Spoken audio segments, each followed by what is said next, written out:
Assalamualaikum warahmatullahi wabarakatuh. Saya Hanin Kamilatu Nuha dengan NIM 240140490 akan memenuhi tugas final di mata kuliah Fikih Munakahat. Baik, Fikih Munakahat ini ada 3 pertanyaan. Saya akan menjawab pertanyaan yang pertama, yaitu berdasarkan soal yang saya baca. Soal ini memberi pertanyaan bagaimana posisi rumah tangga dan landasan hukumnya. Posisi rumah tangga mereka adalah bisa dibilang broken home karena akibat suami melanggar hak-hak istri atau tidak menjalankan kewajibannya sebagai suami. Pelanggarannya yaitu tidak memberi nafkah dan KDRT atau kekerasan verbal, ya. KDRT di dalam rumah tangga si ibu ini yaitu kekerasan verbal. Landasan hukumnya ada di pasal 34 ayat 1 Undang-Undang Nomor 1974 tentang perkawinan, yaitu suami wajib melindungi istri dan memberikan segala keperluan hidup berumah tangga, serta pasal 80 ayat 2 dan 4 kompilasi hukum Islam mengenai kewajiban nafkah lahir. Tindakan kekerasan verbal juga bertentangan dengan prinsip pergaulan yang baik atau mu'syarah bil ma'ruf dalam pasal 77 ayat 2 di dalam KHI. Selanjutnya tentang nusyus. Di sini si suami menuduh si istri nusyus ataupun durhaka. Nah, ada sebabnya mengapa istri tersebut bisa lari dari rumah. Yaitu tadi karena sang suami tidak memberi hak-hak si istri dan tidak menjalani kewajibannya sebagai suami. Di sini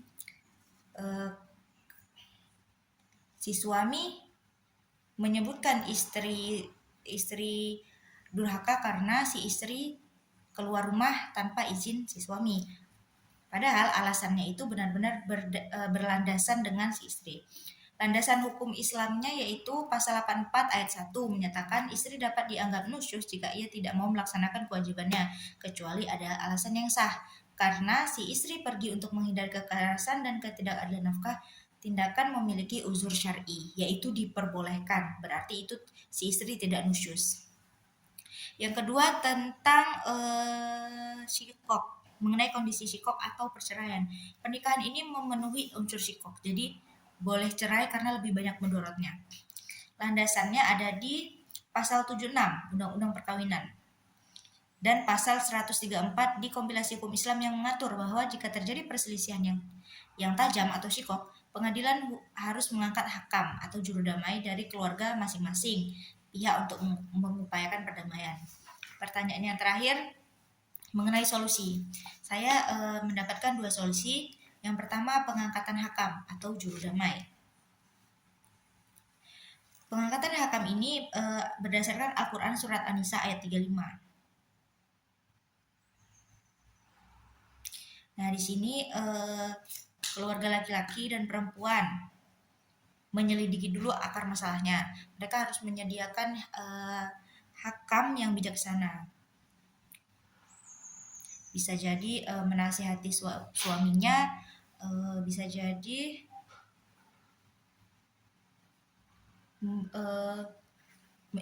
memberikan menyatukan mereka kembali. Tapi jika tidak bisa, tidak apa-apa. Yang kedua, solusi yang kedua adalah opsi gugat cerai, khulu atau fasah. Jika mereka upaya bersatu kembali itu gagal, maka mereka ini boleh cerai. Karena pernikahan tadi sudah banyak mudorotnya daripada kebaikannya.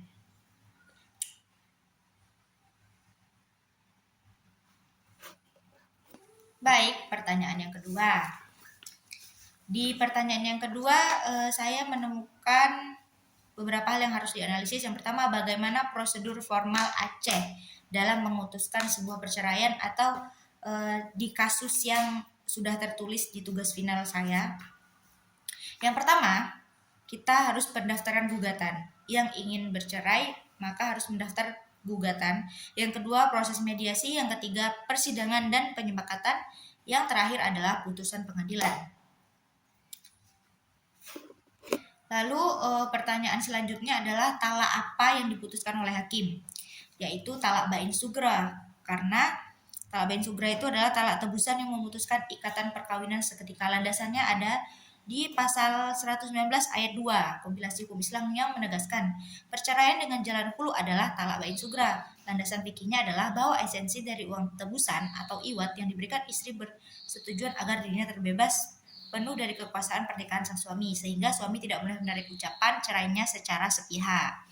Nah, pertanyaan yang selanjutnya di soal nomor 2 ini, apabila si suami minta rujuk dan suami ini bisa jadi taubat atau berjanji tidak akan mengulangi kesalahannya lagi, apakah mantan suami memiliki hak untuk memiliki rujuk secara langsung dalam masa iddah? Jawabannya tidak bisa. Karena putusan hulu menghasilkan talak bain sugro, maka hak rujuk kembali berumah tangga secara pihak atau langsung tanpa akad baru bagi suami telah gugur. Caranya agar Lutfi bisa kembali kepada si istri, agar si suami bisa rujuk ke si istri adalah yang pertama, harus ada kerelaan dan persetujuan penuh dari Sofia Salsabila atau dari si istri. Artinya si suami wajib bertanya atau mempertanyakan setuju nggak nih kira-kira mereka rujuk. Yang kedua, memenuhi kembali seluruh rukun dan syarat pernikahan. Si suami menjalankan kewajibannya dan memenuhi hak istri, dan si istri menjalankan kewajibannya sebagai istri dan memenuhi hak-hak sebagai suami, si istri. Yang ketiga, pernikahan tersebut harus didaftarkan kembali secara resmi di KUA karena setelah bercerai kan statusnya bercerai. Lalu bila ingin kembali harus tercatat lagi sebagai statusnya sudah menikah. Baik, pertanyaan yang terakhir atau pertanyaan yang ketiga di dalam soal fikih munakahat ini, jawabannya adalah berdasarkan ketentuan Islam yang berhak menerima yang berhak mengasuh anak itu adalah sang ibu, karena sang anak kan masih berumur 4 tahun. Urusan sang suami lebih banyak penghasilannya itu tidak termasuk ke dalam hak asuh anak. Bagaimanapun si anak tetap diasuh oleh ibunya dahulu walaupun ibunya cuma seorang rumah tangga. Dasar hukumnya yaitu pasal 105 huruf A kajian KHI secara tegas menyatakan pemeliharaan anak yang belum mumayyiz atau baligh atau belum berumur 12 tahun adalah hak ibunya. Yang kedua, karena si anak baru berusia 4 tahun, ia digolongkan sebagai anak yang belum mumayyiz. Seperti yang dikatakan tadi, sebelum mumayyiz, anak tetap bersama ibunya walaupun ibunya tidak memiliki penghasilan sama sekali. Ketentuan hukum Islam dalam fikih Islam, khususnya mazhab Syafi'i, seorang ibu diprioritaskan utama dalam mengasuh anak usia dini karena ibu memiliki ikatan emosional, kesabaran, dan batin, ketelatenan yang lebih besar dalam memberi kasih sayang daripada seorang ayah. Berikutnya adalah bantahan tentang finansial sang ayah lebih banyak daripada si ibu, yaitu dalam hukum Islam dan hukum positif atau hukum Indonesia, masalah finansial atau ekonomi tidak dicampur adukan dengan hak asuh fisik anak. Berarti si anak tetap diasuh oleh ibunya.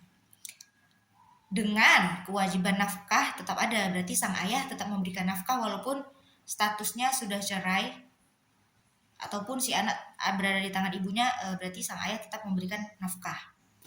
Landasannya ada di pasal 105 hukum huruf C KHI menyatakan biaya pemeliharaan ditanggung oleh bapaknya.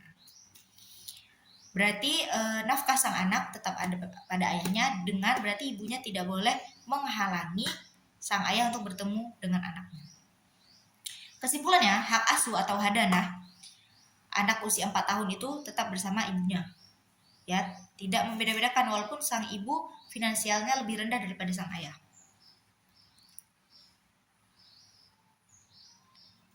Hak asuh baru bisa beralih dari ibu jika terbukti ibu memiliki perilaku buruk, murtad, atau lalai membahayakan keselamatan anak. Nah, itu di luar dari konteks. Misal sang ibu murtad atau memiliki kasus-kasus yang tidak bisa ditoleransi secara hukum keluarga Islam. Nah, lebih baik sang anak dialihkan pengasuhannya kepada sang ayah. Baik, saya Hanika Melatunuha. Seperti itu jawaban saya. Jika ada salah saya minta maaf, jika ada benarnya alhamdulillah. Wassalamualaikum warahmatullahi wabarakatuh.